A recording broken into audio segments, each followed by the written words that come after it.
Hi, welcome to my channel. ఇవాళ అయితే నేను ఈవినింగ్ స్కూల్ నుండి వచ్చిన తర్వాత అయితే వాన చూడండి ఎలా పడుతుందో.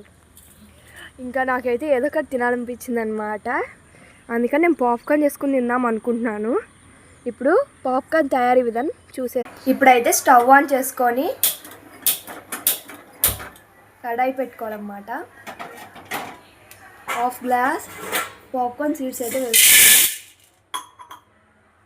1 టేబుల్ స్పూన్ ఆయిల్ వేసుకుందాం.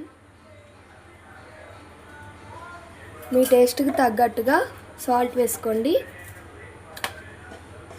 ఇంకా పసుపు కూడా వేసుకోవాలి. ఆయిల్ కలిసేలాగా కలుపుకోవాలి.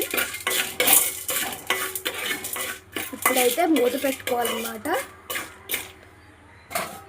ఒక 5 మినిట్స్ పాటు లో ఫ్లేమ్లో వేయించుకోవాలి.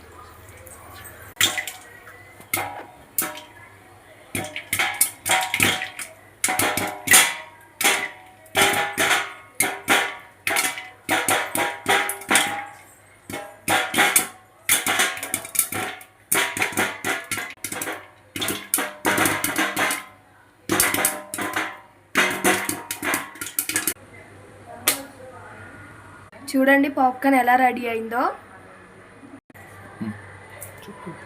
చూడండి పాప్కార్న్ ఎలా వచ్చాయో. చాలా టేస్టీగా కూడా ఉన్నాయి. Bye bye.